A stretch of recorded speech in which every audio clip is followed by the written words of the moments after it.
अवधूत चिंतन श्री गुरुदेव दत्त श्री स्वामी समर्थ महाराज की जय। स्वामी स्वरूपाचे खरे दर्शन करायचे असेल तर पूर्वधारणा शंका कुशंकाची पाटी कोरी करून यावी लागते। तर स्वामी भक्त हो, सगळ्यात अगोदर मी तुम्हा सर्वांचं आपल्या या विश्वास आणि अध्यात्म या चॅनलवरती खूप खूप मनापासून स्वामीमय असं स्वागत करते। आपले स्वामी बोलतात, काय रे हा इतका थाट कोणाचा आहे, पहिली वाट विसरला वाटतं। स्वामी महाराजांची स्वारी कुंभारी नावाच्या गावी एका मळ्यात मुक्कामी होती। सांगली संस्थानचे संस्थानिक श्रीमंत तात्यासाहेब पटवर्धन स्वामींचे दर्शन घेण्यासाठी मोठ्या दिमाखाने येथील मुक्कामाच्या ठिकाणी आले। स्वामी महाराज इतर संन्यासी लोकांप्रमाणे असतील असा पूर्वग्रह मनात ठेवून तात्यासाहेबांनी स्वामींना फलादी पदार्थ अर्पित केले। तात्यासाहेबांच्या मनातील स्वामींनी ओळखले आणि काय रे हा इतका थाट कोणाचा आहे, पहिली वाट विसरला वाटतं।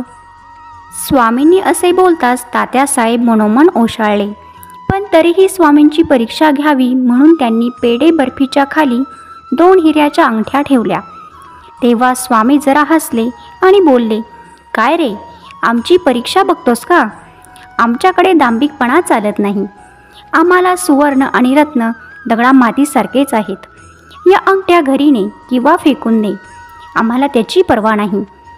स्वामींचे हे अंतसाक्षीत्वाचे बोलणे ऐकताच श्रीमंत तात्यासाहेब पटवर्धन चांगलेच मनोमन नरमले आणि त्यांनी कान पकडून स्वामींची माफी मागितली।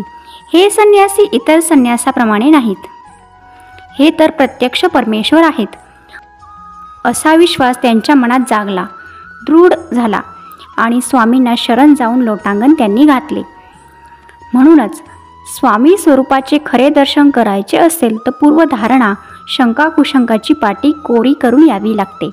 म्हणजेच काय, मनाला निशंक आणि निर्भय करून यावे लागते आणि स्वामी आपल्याला नक्कीच तारणार आहे हा दृढ भाव मनात ठेवावा लागतो। तेव्हाच अशक्यही शक्य करतात स्वामी याची सुंदर अशी प्रचिती येते। जेव्हा आपण खऱ्या मनाने स्वामींचं मनन करतो, चिंतन करतो, नामस्मरण करतो, तेव्हा खऱ्या अर्थाने स्वामी महाराज आपल्या पाठीशी उभे राहतात, आपल्यासोबत ते चालू लागतात आणि क्षणाक्षणाला ते आपली काळजी घेतात।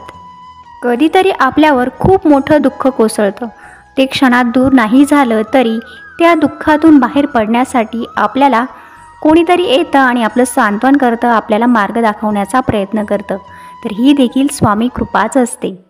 आणि मग असा प्रसंग आल्यानंतर आपल्याला कशाची भीती उरत नाही। संकट जरी मोठे असले तरी आपल्याला ते सहन करण्याची शक्ती मिळते आणि नंतर काही कालांतराने आपण त्या संकटावरती सहजतेने मात करतो। स्वामी म्हणतात, माझ्याकडे येणाऱ्या प्रत्येक निराधार व्यक्तीला, प्रत्येक निराधार जीवाला आश्रय मिळतोच, परंतु फक्त माझ्याकडे येताना श्रद्धा विश्वास घेऊन यावा लागतो आणि मीपणा दूर ठेवावा लागतो। आणि ज्याच्याकडे मीपणा असतो त्याला स्वामी कधीच सापडत नाही, कारण मी म्हणजेच स्वतःचा अहंकार आणि स्वामी म्हणजे स्वतःचा अहंकार मीपणा दूर करणे म्हणजे स्वामी। एकदा की आपण आपला मीपणा सोडून स्वामींना शरण गेलो तर स्वामी माऊली आपला योगक्षेम नक्की चालवते। जे भक्त स्वामींना शरण जातात, आपल्या प्रत्येक चांगल्या वाईट गोष्टीत स्वामींना सहभागी करतात, स्वामींचं नामस्मरण करतात, त्यांचं स्वामी सदैव रक्षण करत असतात। आणि स्वामी महाराजांनी आपल्यासोबत सतत राहावं असं जर वाटत असेल तर सतत स्वामींचं नामस्मरण करावं, स्वामींनी सांगितलेल्या शिकवणीवर चालावं। नक्की स्वामी माऊली आपल्या पाठीशी उभी राहतेच। भुकेल्याला अन्न द्यावं, यात देखील स्वामींना पाहावं। एखादा अडचणीत असेल तर त्याला मदत करावी, एखादा दुःखी असेल तर त्याला दुःखातून बाहेर पडण्यासाठी मार्ग दाखवावा आणि स्वामी सेवेत येण्यासाठी त्याला प्रोत्साहन द्यावं, त्याला स्वामी सेवेत आणावं। दिवसभर भजन आणि माळ जपली म्हणजे मी त्यात असतो असं नाही, परंतु तुम्ही जे जे काम करताय त्यामध्ये मला पहा, त्यामध्ये माझं नामस्मरण करा, तुमच्या कामाला नक्की यश येईल। जो प्रामाणिक कष्ट करतो, प्रामाणिक मेहनत करतो, त्याच्यासोबत देखील आम्ही असतोच, फक्त नामस्मरण करा। वाईट विचार मनात येत असतील तर चांगल्या गोष्टींचं चिंतन करा. चिंता करण्यापेक्षा चिंतन केलेलं कधीही चांगलंच असतं. आपलं ध्येय काय आहे, आपली इच्छा आकांक्षा काय आहे हे आपण एकदा ठरवलं, मग त्या दृष्टीने आपण प्रयत्न केला आणि हा प्रयत्न देखील प्रामाणिक असला तर नक्कीच आपली स्वामी माऊली देखील आपल्यासोबतच असणार आहे. जेव्हा एखादी व्यक्ती मनापासून काही करण्याचा प्रयत्न करते, त्यासाठी दिवस रात्र मेहनत घेते, तेव्हा त्या व्यक्तीच्या पाठीशी आम्ही असतो. आणि म्हणूनच स्वामी आपल्याला सांगतात, भिवू नकोस, मी तुझ्या पाठीशी आहे. भिवू नकोस, मी सदैव तुझ्या सोबत आहे. किती मोठा आधार आहे या शब्दात, किती मोठं गुपित दडलंय या वाक्यात.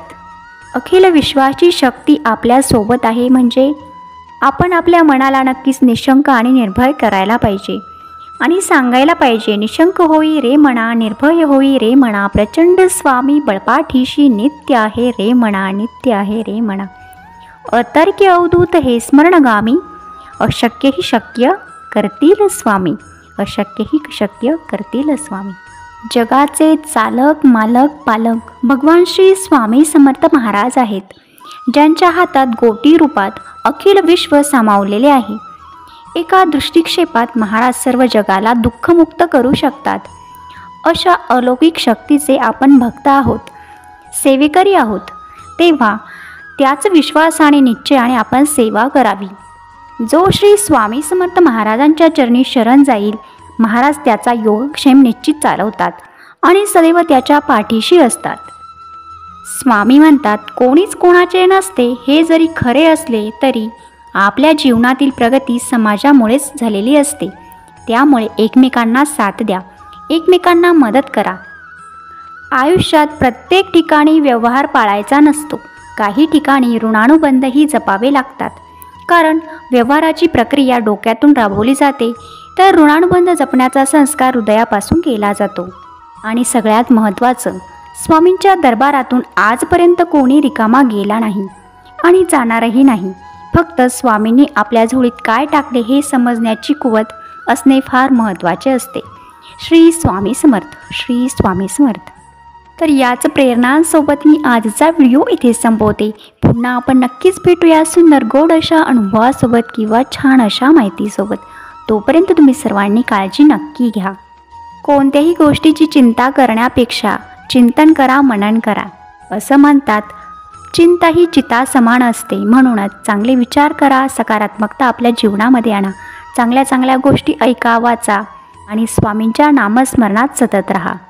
काही नाही मिळालं तर मनशांती नक्कीच मिळेल, कारण श्री स्वामी समर्थ या षडाक्षरी मंत्रामध्ये खूप मोठी ताकद आहे, खूप मोठं सामर्थ्य आहे, ज्याने अशक्य गोष्टी ह्या शक्य होतात. चला तर भेटूया पुढील व्हिडिओमध्ये. काळजी घ्या, आनंदात राहा. श्री स्वामी समर्थ, श्री स्वामी समर्थ, श्री स्वामी समर्थ.